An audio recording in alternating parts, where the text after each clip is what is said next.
দিন।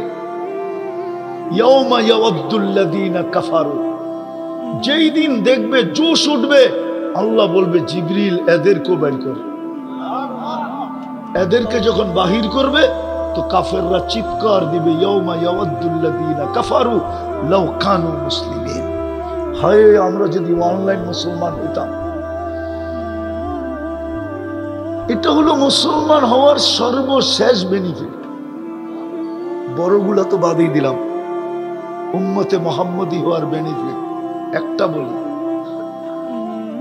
বেনিফিট একটা বলি, উম্মতে মুহাম্মদী হওয়ার বেনিফিট। আদম আলাইহিস সালাম বলতেছিল যে আমি একটা ভুল করছি। কয়টা? আমি ভুল করতে দেরি, আমাকে জান্নাত থেকে বাহির করতে দেরি করেন নাই।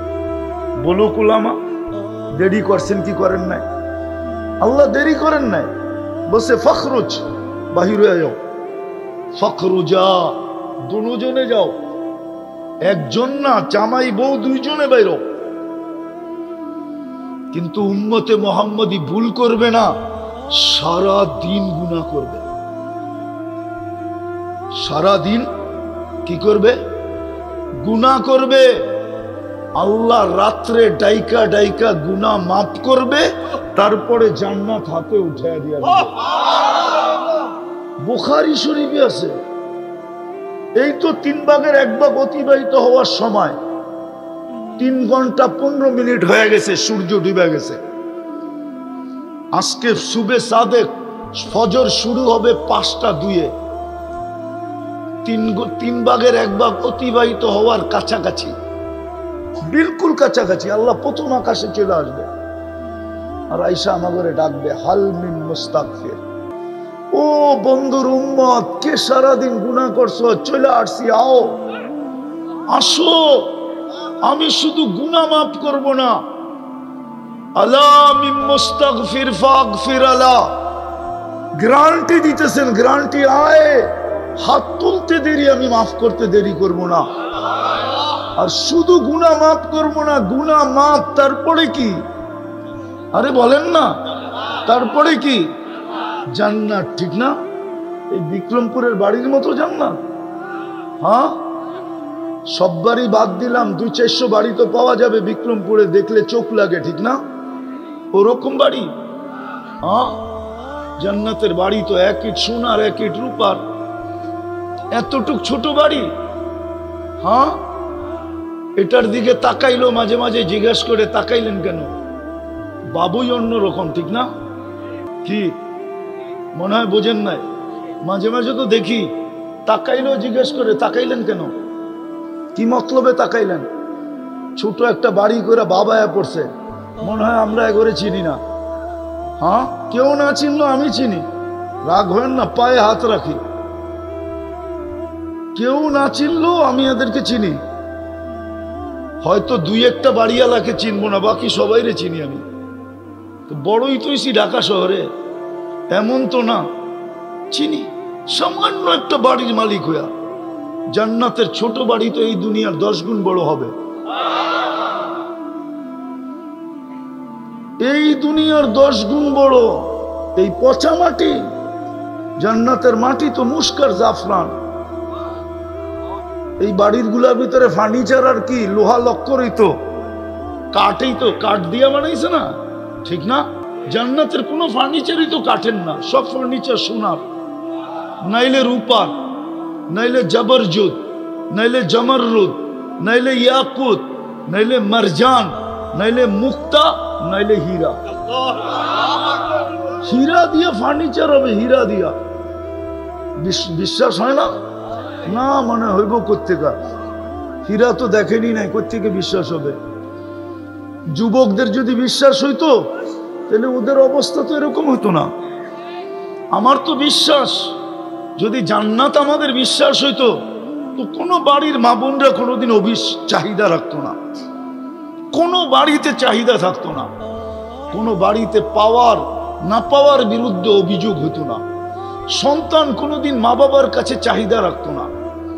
বরং যদি মা বাবা জিজ্ঞেস করতো তোদের কিছু লাগবে না, তো বলতো মা 60-70 বছরই তো থাকবো, জান্নাতে সব শুনছি রাখা আছে, ওইখানে যে তোমাদের কাছ থেকে খুব চাবো। আর তোমাদের কাছ থেকে কি চাবো? আল্লাহর কাছেই চাবো। আল্লাহ তো বলে দিছে মা তাস্তাহি, যা চাবো তাই হবে। জান্নাতের গান যদি জানতো তাহলে দুনিয়ায় যুবক কোনোদিন গান শুনতো না। ও তো অপেক্ষা করতো মরবো কবে, জান্নাতের গান শুনবো কবে। জান্নাতের ডান্স যদি জানতো তো যুবক মুসলমান কোনোদিন দুনিয়াতে ডান্স দেখতো না। ও তো অপেক্ষা করতো কবে মরবো, জান্নাতের ডান্স দেখবো। প্রসাদনীর কথা যদি, জান্নাত যদি বিশ্বাস হইতো তো আমাদের বাড়িগুলা মিনি কসমেটিক্স এর দোকান হইতো না। বিক্রমপুরের এক বাড়িও নাই যেই বাড়ি মিনি কসমেটিক্স এর দোকান না। এত কসমেটিক্স রাখা আছে, প্রসাদনী রাখা আছে, ছোট একটা দোকান দেওয়া যাবে না? যাবে না? মনে হয় বিশ্বাস করেন না, ঠিক না? হ্যাঁ না নাই? হ্যাঁ, হায় হায় হায়। ওর যদি জান্নাতের বিশ্বাস হইতো কোনদিন ওই পুরান যুগেরটা লাগাইতো। আমাকে মাচা চিরা যেটা লাগাইতো, মাচা চিরে জিজ্ঞাসা করলে আপনি এটা লাগান কেন, তো বলতো শরীরটা তো পচিয়ে যাবে, দামিটা লাগায় লাভ কি? একদিন তো মাটির সাথে মিশেই যাবে, এটাকে যত্ন করে লাভ কি? জান্নাতে যে লাগাবো। জান্নাতে তো প্রসাদনী রাখা আছে, তাহলে তো মুসলমানের এই দুরবস্থা হতো না যদি জান্নাত এখানে বসা থাকতো। কসম খোদা, কসম খোদা, খোদার কসম, মুসলমানের লোভ হইতো না, লোভ। তো যেটা বুঝেইতেছিলাম কোত্থেকে জানি কই হারায় গেলাম, যে আজকে জান্নাতের একিন নাই, তো উম্মতে মুহাম্মদী হওয়ার বেনিফিট দেখাইতেছিলাম। যে ডাকবে ডাইকা ডাইকা গুনাহ মাফ করবে, তারপরে জান্নাত হাতে উঠায় দিবে। কোন উম্মতকে তো আল্লাহ ডাইকা গুনাহ মাফ করেন নাই। বহুত উম্মত তো আছে মাপ চাইও মাপ পান নাই। এই উম্মত তো মাপ চাইতে দেরি, মাপও চাইতে হয় না। চলেন হাদিস মনে উঠলো, এই উম্মত মাপ চাওয়ার প্রয়োজন নাই। এই উম্মত যদি গুনাহ কইরা যদি আল্লাহ বলে একটা চিৎকার দিল, আল্লাহ কি করলাম, তো আল্লাহ বলে আলিমা আবদি আন্না লাহু রাব্বা, আমার বন্ধুর উম্মত জানলো একজন রব আছে। মাপ চায় না, তাতে কি আসে আর যায়। গফারতুলা, আমাকে আল্লাহ তো বললো এই জন্য মাফ করে দিলাম। আল্লাহ রসুল বলছেন, সাহাবা বলছেন ইয়া রসুল আল্লাহ ডেলি এরকম কয়বার করা যাবে? তো আল্লাহ রসুল বলছে 70 বারেরও অধিক। চলেন আরেকটা হাদিসে কুদসি দেই। এই উম্মত গুনাহ ভাবতে ভাবতে ভাবতে ভাবতে নিজের গুনাহকে চিন্তা করতে করতে ভিতর থেকে যদি হায় বাহির হয়, হায় করলাম কি, কসম খোদা, হায় বলতে দেরি, আল্লাহ চিৎকার দিয়া বলতে দেরি করে না। মানাহতু ইলাইকা রিদওয়ানি, আমি তোকে রেজার চাদর দিয়া ডাইকা দিলাম। আল্লাইতু ইলাইকা গুফরানি, আমি তোকে মাগফিরাতের ভিতরে ডুবায়া দিলাম। ওয়া কুলতু লাকা লা তাহজান, কাছে আয়া আল্লাহ বলতে থাকে চিন্তা করিস না। গফারতু লাকা যুনুবা ওয়াল আওসার, তুই সব গুনাহ মাফ করে দিলাম। ওয়ালি আজলিকা সাম্মাইতু নাফসি আল আজিজুল গফফার, তোর জন্যই তো আমি আজিজুল গফফার নাম ধারণ করছি, নাইলে তো আমার আজিজুল গফফার হওয়ার দরকারই ছিল না। আমি তো তোর জন্যই গফফার। এটা হলো মুহাম্মদী হওয়ার বেনিফিট। আরো দেখবেন, এক রাত্রই 83 বছর। কয় রাত্র? কয় রাত্র? এক রাত্র না, 83 বছর না।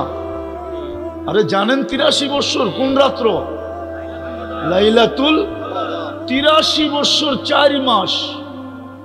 80 বছর বাঁচার পরেও যদি মরা যান, আর আল্লাহ যদি জিজ্ঞাসা করে ওই বুইরা কি নিয়ে আসছিস, আপনি বুক ফুলায় বলতে পারেন এক রাত্রেরটা হিসাব দিয়া নেই, বাকিটা পরে দিব নে। আল্লাহ যদি বোঝে এক রাত্রের হিসাব মানি, এক রাত্রই তো 83 বছর 4 মাস ছিল। আমি 80 বছর দুনিয়ায় ছিলাম, 80 থেকে 80 বাদ দিয়া দেন। আপনি আমার কাছে পাওনা না, তারপরও 3 বছর 4 মাসের পাওনা, আমাকে পাওনাটা দিয়া দেন, এটুক দিয়ে আমার চলবে।